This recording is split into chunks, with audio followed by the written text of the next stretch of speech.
Welcome my dear friends, स्वागत है आप सभी का हमारे MRA के स्टडी जोन में।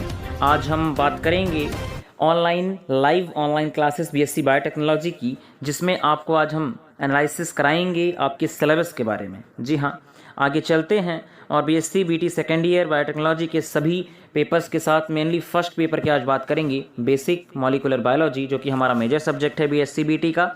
मोस्टली ये TRS कॉलेज में और हर कॉलेज में APS यूनिवर्सिटी से रिलेटेड सभी में ये सिलेबस चल रहे हैं और APS यूनिवर्सिटी से रिलेटेड एग्ज़ाम भी होने वाले हैं सभी कॉलेजेस, जैसे मॉडल साइंस इत्यादि और GDC और न्यू साइंस जैसे कॉलेजेस में ये एग्ज़ाम होने हैं। उनके लिए भी मोस्ट क्वेश्चन आपको इसी सीरीज़ में मिलेंगे। आइए बात करते हैं आज के सिलेबस एनालिसिस की। फर्स्ट यूनिट में जो हमारा टॉपिक है वो है हमारा जीनोम ऑर्गेनाइजेशन, जिसमें हम एनाटॉमी के बारे में समझेंगे कि जीन की एनाटॉमी क्या है, gene structure of prokaryotes and eukaryotes, flow of genetic information, genomic संगठन के बारे में हम समझेंगे। प्रोकैरियोटिक और यूकैरियोटिक के बारे में हम विस्तृत जानकारी फर्स्ट ईयर में ले चुके हैं और अब हम इसमें जीन के एनाटॉमी के बारे में समझेंगे, उसकी संरचना को समझेंगे और साथ ही साथ आनुवांशिक सूचना प्रवाह को समझेंगे, जिसे हम फ्लो ऑफ जीन इन्फॉर्मेशन कहते हैं।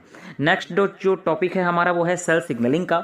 इसमें हम hormones and their receptors, second messengers, signalling throats, G protein और कपल रिसेप्टर्स के बारे में समझेंगे, जिसे हिंदी के माध्यम से भी हम समझेंगे और इंग्लिश माध्यम में भी समझेंगे, क्योंकि दोनों माध्यम के विद्यार्थी हुआ करते हैं। तो सेल सिग्नलिंग, हार्मोन्स और उनके रिसेप्टर, द्वितीय संदेशवाहक, जी प्रोटीन, युग्मित रिसेप्टर के माध्यम से सिग्नलिंग कैसे होती है, ये सब हम अपनी क्लास में जानेंगे जब हम आपकी क्लास लेंगे। नेक्स्ट यदि हम बात करें इसके अगले टॉपिक की, तो अगला टॉपिक कैंसर है, जिसमें हमें ऑन्कोजीन पढ़ना है, ट्यूमर सप्रेसर जीन, कैंसर और कोशिका चक्र यानी कि सेल साइकिल हमारी क्या होती है, एपोटोसिस हम पढ़ेंगे और नेक्रोसिस भी हम पढ़ेंगे।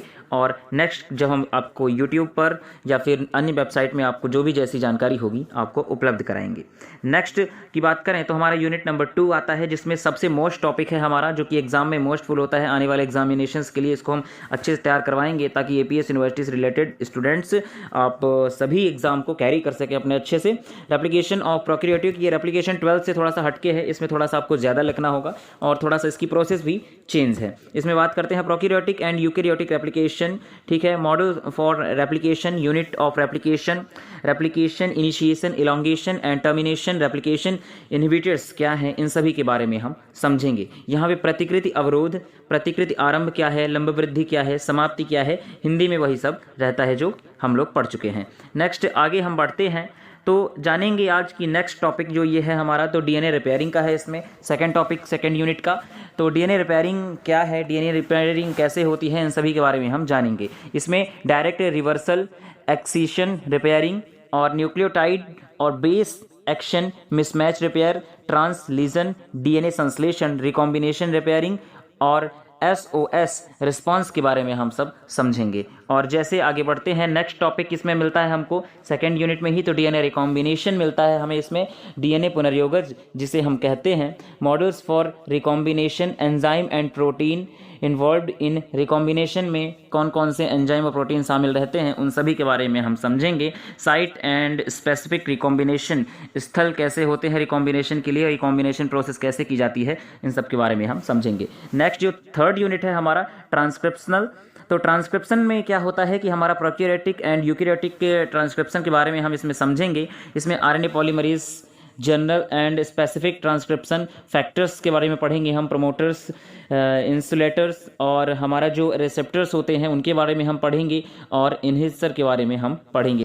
नेक्स्ट टॉपिक में हम ट्रांसलेशन के बारे में समझेंगे, prokaryotic and eukaryotic translation, translation machinery, initiation, elongation and termination factors, translation inhibitors और रेगुलेशन ऑफ ट्रांसलेशन के बारे में हम पढ़ेंगे। ट्रांसलेशन प्रोकैरियोटिक में किस प्रकार से होता है, इसमें ट्रांसलेशन का विनिमय कौन कौन से कार्य करते हैं, इन सभी के बारे में विस्तृत जानकारी लेंगे। नेक्स्ट जो हमारा है यूनिट नंबर 5 है control of gene expression in prokaryotes, DNA binding protein, post transcriptional control of gene expression, gene regulation in bacteria, gene silencing इत्यादि, इन सभी विधि पर हम प्रकाश डालेंगे और अच्छे से इन सभी का हम लोग अध्ययन करेंगे। मोस्ट इंपॉर्टेंट टॉपिक सिर्फ यही है कि जीन अभिव्यक्ति का प्रोकैरियोटिक में नियंत्रण आप कैसे करेंगे। प्रोकैरियोटिक और यूकैरियोटिक दोनों में जीन एक्सप्रेशन को आप समझाइए, ये मोस्ट क्वेश्चन बनता है। नेक्स्ट जो है अगला यूनिट जो है 5 है, इसका अगला टॉपिक जो है control of gene expression in eukaryotics, ठीक है।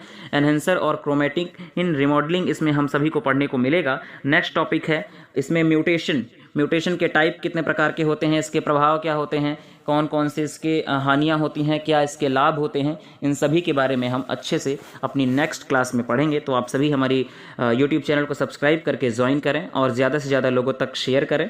आप सभी को इसकी रेगुलर क्लास जल्द ही प्रोवाइड कराई जाएगी कल से, और उसका टाइम हो सकता है यही रहे लगभग 12 से 1:30 के बीच। तो जुड़े रहिए हमारे साथ MRAK स्टडी जोन।